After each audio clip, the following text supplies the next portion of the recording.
천국 방언합니다. 시작. 미안합니다. 괜찮습니다. 감사합니다. 사랑합니다. 참 잘했습니다. 그냥 인사만 하지 말고 그때그때 알맞는 인사를 하시기를 바랍니다. 아멘. 그런데 그 중에 사랑합니다, 감사합니다는 어디서도 괜찮을 것 같아요. 다시 한번 합니다. 사랑합니다, 감사. 시작. 사랑합니다, 감사합니다. 아멘. 할렐루야. 한 사회학자가 이 시대를 가리켜서 커뮤니케이션의 발달로 초래된 결과가 신화부재의 시대를 만들었다라고 하는 말을 했습니다.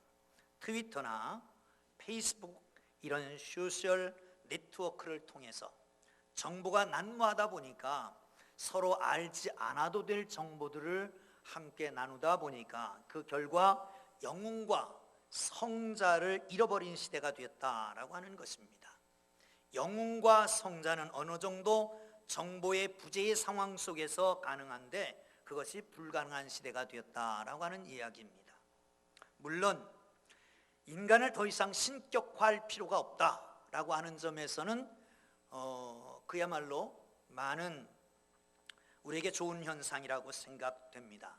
그러나 한편으로 생각하면 그 과도한 엮이는적 요소 때문에 우리 속에 리더십의 부재, 과도한 불신의 시대가 되었다라고 하는 것입니다. 최근 한림대학에서 발표한 신뢰와 시민사회라고 하는 연구서에 보면 학회, 교육계, 군대, 법조계, 의료계, 금융계, 종교계까지는 그래도 신뢰도가 50% 이상 된다라고 하는 결과가 나왔습니다. 그런데 그 신뢰도가 50% 이상 떨어지는, 50% 미만 떨어지는 그런 부류도 있습니다. 이런 겁니다. 정부 부처, 관공서, 그 중에 가장 꼴찌가 어딜까요? 국회랍니다. 어쩌면 우리의 시민사회의 질을, 삶의 질을 높이는 데 관여하는 부분에 있어서 믿지 못할 것이라고, 특별히 법을 관리하는 그곳을 믿지 못하게 되었으니까 얼마나 불행한 시대가 되었을까요? 시사하는 바가 많습니다. 사랑하는 성도 여러분, 이사야 당시가 그랬습니다. 저 북이스라엘은 힘을 과시하고 호시탐탐 남유다를 침범하려고 노리고 있었습니다. 남유다는 우시야 왕이 죽은 다음에 아스 왕이 왕이 되었는데, 그런데 그 위에 북이스라엘을 견제하기 위해서 그 더 위에 있는 북에 있는 아수르라고 하는 대국에 같은 정책을 펴니다. 그러니까 그 국내에서는 유다 백성들은 그래도 동족이 아니냐, 거길 내치고 저 북의 악수르와 손을 잡으면 되겠느냐, 국년이 분열되기 시작했습니다. 이렇게 오락가락하는 정책의 혼선으로 말미암아서 민생이 도탄에 빠지고 말았습니다. 그때에 나오는 것이 뭡니까? 우리에게 진정한 리더가 있겠느냐, 어디서 그 진정한 리더를 찾겠느냐라고 하는 것이에요. 그때 이사야가 등장합니다. 이사야 7장 14절에 보면 처녀가 잉태하여 아들을 낳으리니 그를 임마누엘이 하리라. 처녀가 잉태하여 아들을 낳을 것인데 그들이 너희와 함께 하실 것이고, 연장성상에서 오늘 본문에서는 기묘라 모사라 전능하신 하나님이라 영존하시는 아버지라 평강의 왕이라 할 그분이 이 땅에 오실 것이다. 한 아기로 한 아들로 올 것이다 라고 말씀하고 있습니다. 그분이 와서 어떤 일을 할 것이냐. 사랑하는 성도 여러분, 오늘 우리는 대강절 마지막 주일입니다. 넷째 주일을 맞이합니다. 우리 주님 오심을 기다립니다. 어떤 주님으로 오시면 좋겠습니까? 그 주님이 우리에게 오셔서 어떤 일을 하시면 좋겠습니까? 바로 그분이 우리 속에 오시기를 주의 이름으로 축원합니다. 할렐루야. 자, 1절을 보겠습니다. 시작. 다시 읽습니다. 시작. 전에 고통받던 자들에게 흑암이 없어지리로다. 이쪽에는 여호와께서 스불론과 땅과 납달리 땅이 멸시를 당하게 하셨더니 후에는 해변길과 요단 저편 이방의 갈릴리를 영화롭게 하셨느니라. 아멘. 전에는 고통받던 자들에게 흑암이 없어졌다는 거예요. 전에는 멸시받던 스불론 땅과 납달리 땅이 이제는 영화롭게 하신다라고 말씀하고 있습니다. 여러분, 납달리와 스불론, 여러분 잘 알잖아요. 야곱의 12아들이 각각 12지파가 되잖아요. 그런데 이 아들 둘, 납달리와 스불론은 관심 밖에 있었습니다. 첫째 아들 르벤은 장자기 때문에, 유다는 그 위에 왕위를 이을 후손이 나올 것이라고 하는 기대 때문에, 레위는 제사장이었기 때문에, 막내인 베냐민은 막내니까 귀염을 받고, 요셉은 저기 알잖아요. 애굽 가서 있으면서 그 백성을 다 구원했으니까 요셉은 2지파를 받게 되기도 하잖아요. 2불. 그런데 스불론 땅과 납달리는 천덕꾸러기가 됩니다. 관심 밖에 있었습니다. 그래서 여호수아가 땅을 분배하면서도 물론 제비를 뽑았지만 이게 하나님의 뜻이었지만 저 북쪽,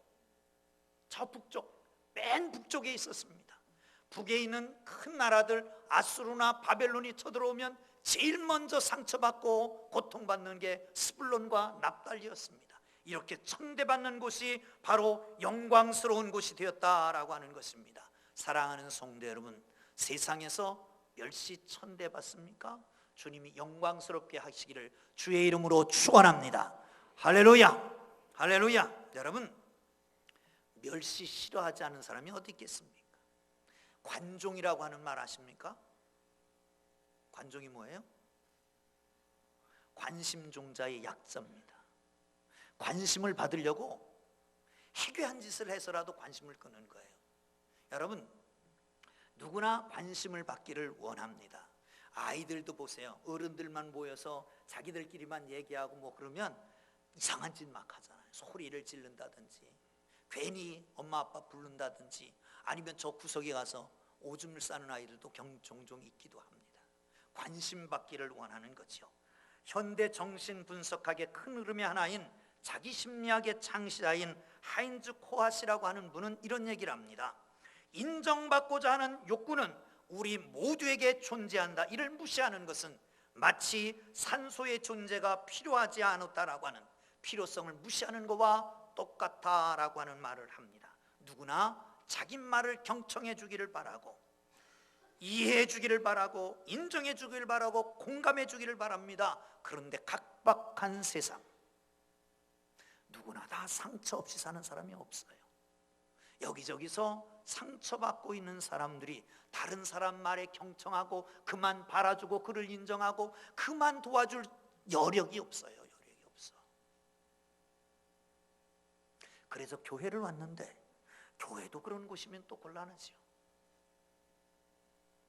사랑하는 성도 여러분, 그런데 우리 주님이 오셨습니다. 기묘라 모사라, 이 말은 원더풀 카운슬러입니다. 상담자인데 기묘하게 정말 놀라운 상담자란 말이죠. 그분이 오셨단 말입니다. 전능하신 하나님입니다. 영존하신 아버지입니다. 평강의 왕으로 한 아기 한 아들로 이 땅에 오셨습니다. 그분을 영접하는 모든 이에게 하나님의 영원한 관심, 하나님의 축복이 있어서 멸시에서 천대에서 영광을 받게 되는 걸 믿으시기를 축원합니다. 할렐루야. 멸시받는 사람이 없는 건가 봐요. 아멘을 안 하는 거 보니까. 다 인정받고 계십니까? 미국 뉴욕 부근의 웨스트포인트에 미 육군 사관학교가 있습니다. 교훈은 의무 영광 조국입니다. 1802년에 설립되었고요. 2009년에는 포브스지가 선정한 미국의 최고의 학교, 대학으로 선정됩니다. 2009년에는 하버드, 예일, 프린스턴 모든 아이비리그 대학을 다 젖히고 최고의 학교로, 최고의 인재가 있는 학교로 선정되기도 합니다. 한 학년에 1,100명, 4학년까지니까 4,400명이 됩니다. 그런데 2004년에 당시 4학년에 재학 중이던 정한샘, 미국명으로 그레이스 정이라고 하는 이 청년이 생도의 여단장이 됩니다. 여러분, 쉬운 일이 아닙니다. 미국 사회에서는 흑인보다 황인종이 더 천대받는 걸 아십니까? 그런 가운데서 부름받게 되고 선지생도가 최고의 여단장이 됩니다. 물론 흑인도 가끔 있었습니다. 그 중에 한 사람이 빈센트 블룩스라고 하는 최초의 1980년에 흑인 남성 출신 여단장이었습니다. 35년이 지난, 여러분 어디 눈 익은 것 같죠? 2018년 작년도까지 우리 한미연합사령관을 했던 그 사람입니다. 이 사람이 이런 얘기를 했습니다. CBS 방송과의 인터뷰에서 만일 북한이 핵무기를 사용한다면 효과적이고도 압도적으로 대응할 것이다. 북한이 지도에서 없어지는 것도 배제하지 않을 것이다 라고 하는 말을 할 정도로 강성이었던 사람이었습니다. 사랑하는 성도 여러분, 유색인이 가장 좋은 대학, 아니 그것도 남성들만이 전유물이었던 이 미 육군사관학교에서 최고의 우위에 올라가는 게 쉽지 않았습니다. 사랑하는 성도 여러분, 어떻게 가능할까요? 하나의 하나들이 기묘라 모사라 전능하신 아버지라 영존하시는 아버지라 평강의 왕이라 그분이 오셔서 그분이 붙잡아 주시면 가능한 걸 믿으시기를 축원합니다. 예수님이 오셔서 가는 곳마다 멸시천대받는 자리에서 영광스러운 자리로 옮겨주셨던 걸 아십니까? 첫 번째 기적, 가나의 혼인잔치에 가셨습니다. 혼인잔치에 포도주가 떨어지면 이것이야말로 창피받습니다. 멸시받습니다. 이것이야말로 수치를 당하는 자리입니다. 그런데 수치를 당할 그 자리에서 최고의 찬사를 받는 자리로 옮겨주지 않습니까? 여러분, 세리장 삭개오를 아십니까? 불을 축적하기 위해서 수많은 사람들의 눈에 피눈물을 흘리게 했던 바로 이 사람, 매국노 지탄을 받고 수전노로 알려졌던 이 사람, 가장 나쁜 사람 중에 하나인 그 사람, 예수가 찾아오십니다. 네 집에 구원이 이르렀다. 너도 아브라함의 자손이라고 하는 영광의 이름을 주지 않습니까? 사랑하는 성도 여러분, 7 귀신 들렸던 막달란 마리아는 어떻습니까? 예수 만납니다. 복음을 듣습니다. 변화됩니다. 복음 전하는 제 동력자가 됩니다. 예수 부활의 첫 증인이 됩니다. 이 영광의 자리로 옮겨지게 되는 것입니다. 사랑하는 성도 여러분, 우리가 찬양을 합니다. 약한 나로 강하게, 가난한 자 부하게, 눈먼 자 볼 수 있게 주 내게 행하셨습니다. 사랑하는 성도 여러분, 그렇습니다. 이제 주님이 오십니다. 한 아기로, 한 아들로, 기묘자라 모사라 전능하신 하나님이라 영존하시는 아버지라 평강의 왕으로 오시는 그분을 영접하시고 모든 멸시천대를 떠나 하나님의 거룩한 영광의 자리에 이름하기를 주의 이름으로 축원합니다. 할렐루야. 자, 두 번째 3절 봅니다. 시작. 주께서 이 나라를 강성하게 하시며 즐거움을 더하게 하심으로 수수하는 즐거움과 탈취물을 나눌 때의 즐거움 같이 그들이 주 앞에서 즐거워하오니 아멘. 할렐루야. 여러분, 즐거움이 많습니다. 그러나 본문의 즐거움은 어떻게 말하느냐? 추수한 후의 즐거움. 농부가 추수를 한 것이, 추수를 바라보고 열심히 일하잖아요. 땀 흘려 일하잖아요. 새벽부터 밤늦게까지 일하잖아요. 태풍이 올세라, 바람이 불세라, 아니 비가 너무 많이 올세라, 비가 오지 않을 것 같아서 노심초사하고 가꿉니다. 그런데 이제 결실을 얻게 되는 거예요. 그러니 얼마나 기쁠까요? 또한 탈취물 나누는 기쁨입니다. 6.25 때에 아주 유명한 일화가 있습니다. 미국의 군목이 참호마다 방문을 합니다. 그리고 병사들에게 위로를 주고 격려하고 차도 나누고 이렇게 하는 거예요. 그런데 이 군목 목사님이 어느 참호에 갔더니 흑인 병사가 덜덜덜덜 떨고 있는 거예요. 그래서 안정을 시키고 차를 마시게 하고 등에 손을 얹고 물었습니다. 내가 너에게 뭘 주면 좋겠느냐? 그래도 아주 유명한 말을 합니다. Give me tomorrow. 내일을 주세요. 이게 종군 기자회 회자되어서 전 세계로 나갔던 아주 유명한 일화입니다. 내일을 예측할 수 없는 게 전쟁이잖아요. 내일의 생명을 보장받을 수 없는 겁니다. 이게 전쟁입니다. 어디서 총탄이 날아올지 화살이 날아올지 어디 복병이 숨어 있을지 어떻게 예측할 수 있습니까? 뿐만 아니라 군에 내보낸, 전쟁에 내보내는 가족은 어떻습니까? 아들을 보내고 잠을 제대로 잘 수 있겠습니까? 남편을 군에 보내고 어떻게 편안할 수 있겠습니까? 가족들이 노심초사합니다. 아니요, 온 나라가 불안에 떨고 있습니다. 그때에 말합니다. 우리가 이겼다고. 이게 복음입니다. 유앙겔리온이라고 하는 말, 복음이라고 하는 말 바로 여기서 온 거거든요. 우리가 이겼다고 그러더니 조금 있더니 전쟁에서 얻은 전리품을 가지고 옵니다. 그것을 나눠주기 시작합니다. 모든 두려움 끝, 걱정 근심 사라지고 이제 주께서 주시는 놀라운 전리품을 받게 되어 거기에 기쁨과 즐거움이 없겠습니까? 이 놀라운 기쁨이 거기에 있다는 거예요. 사랑하는 성도 여러분, 어른이나 아이나 이 세상에서 즐거움을 싫어하는 사람이 어디 있겠습니까? 단 한 사람도 없을 것입니다. 하나님의 형상대로 지음받은 우리는 세상에 이 땅에 보내면서 즐거움을 위해서 에덴 동산을 주셨는데, 그런데 타락하고 죄를 짓고 거기서 쫓겨나서 어둠에 쫓겨나서 즐거움과 기쁨이 사라지고 말았습니다. 이제 즐거움을 찾습니다.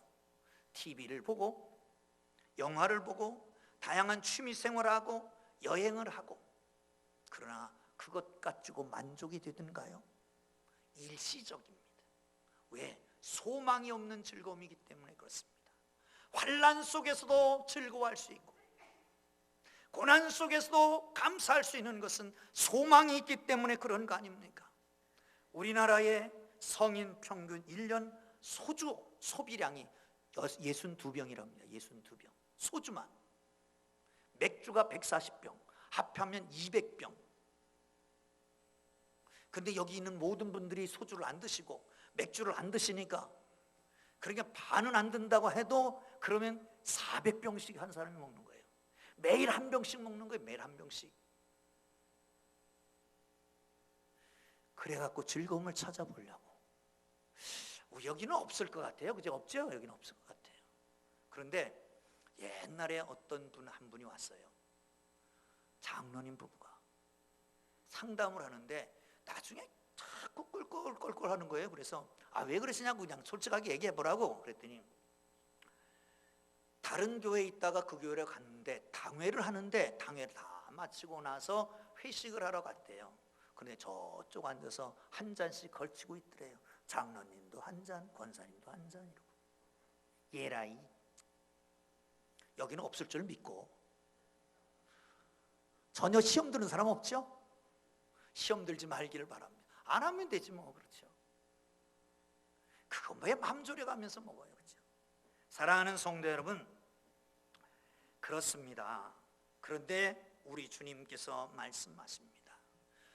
우리 주님이 주시는 즐거움이 어디 있다고요?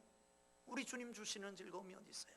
농사 짓고 추수한 사람의 기쁨이, 그리고 탈취물 나눌 때의 그 기쁨이 있다는 거예요. 우리 찬양 94장에 이렇게 하잖아요. 세상 즐거움 다 버리고 세상 자랑 다 버렸네.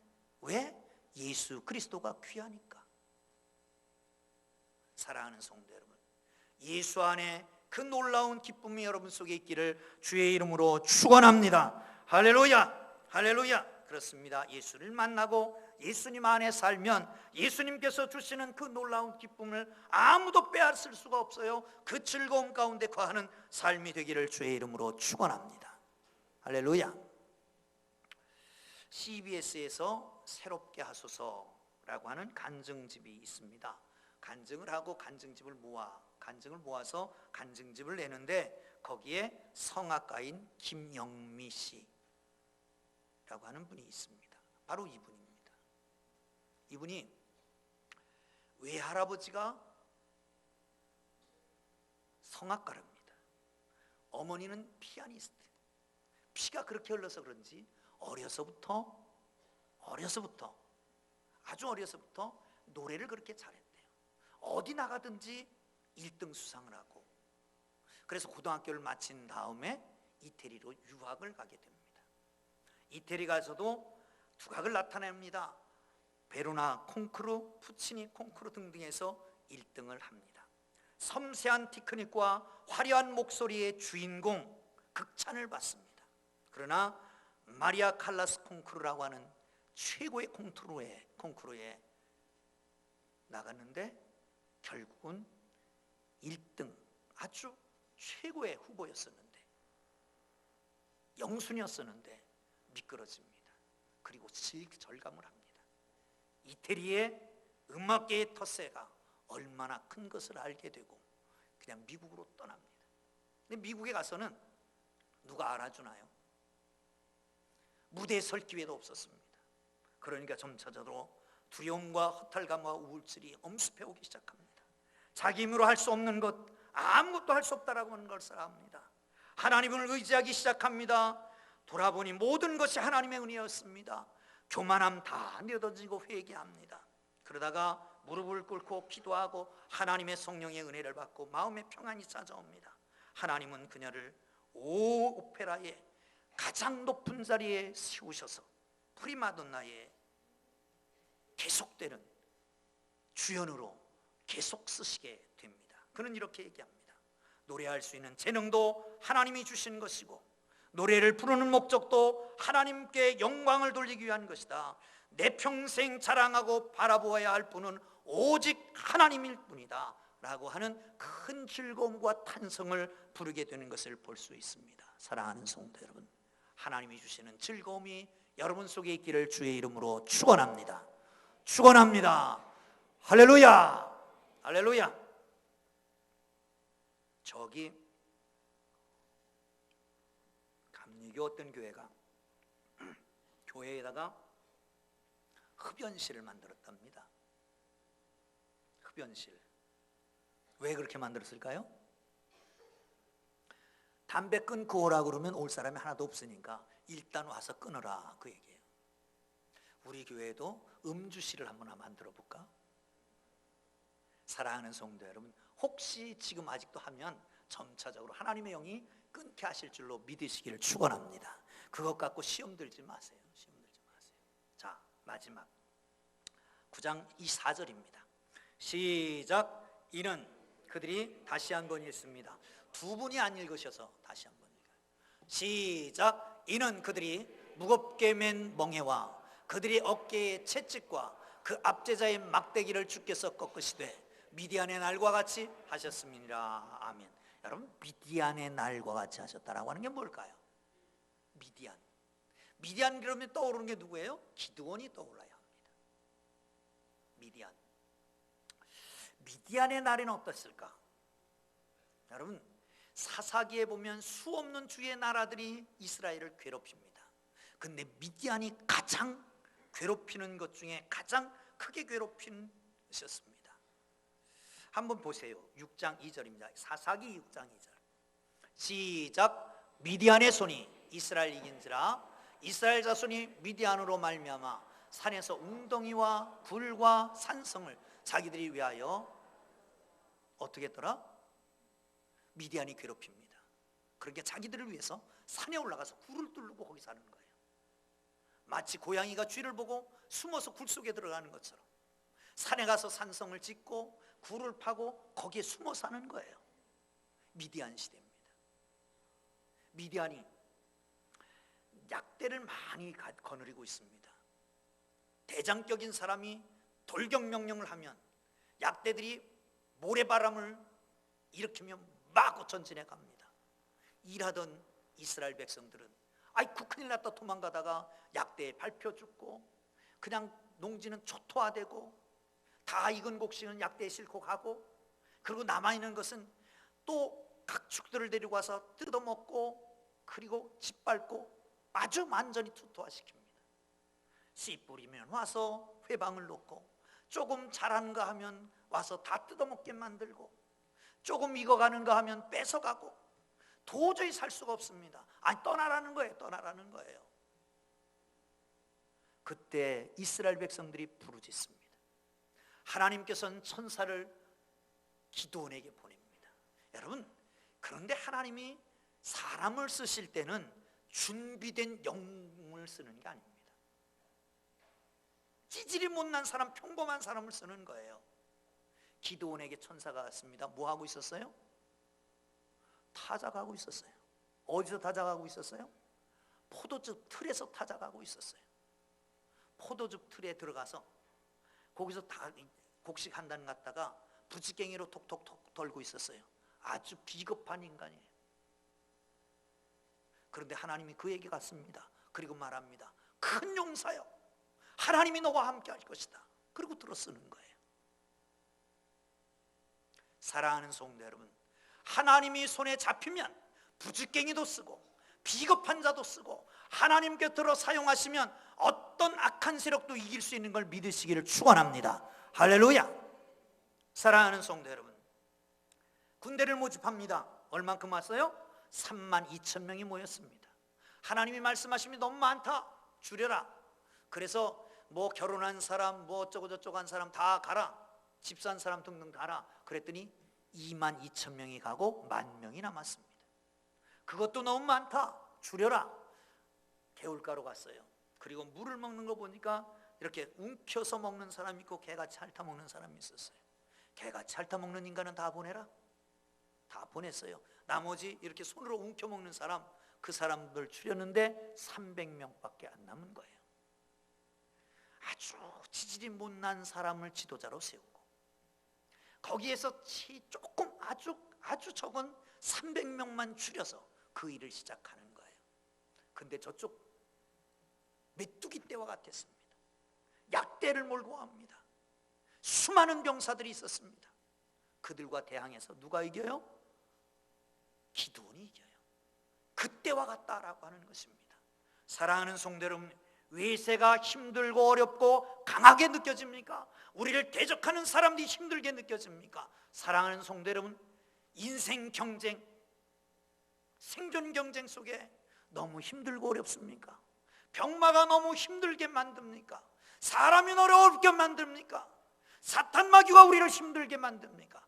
하나님께서 우리와 함께 하시면 적은 수를 가지고도 이겼던 미드안 시대와 같은 것을 믿으시기를 축원합니다. 할렐루야. 할렐루야. 한 가지 얘기를 하고 마치려고 합니다. 리즈 하웰즈라고 하는 분이 있습니다. 이분이 웨일즈 대학의 성서대학 학장을 하기도 했습니다. 그때가 어느 때냐면 마침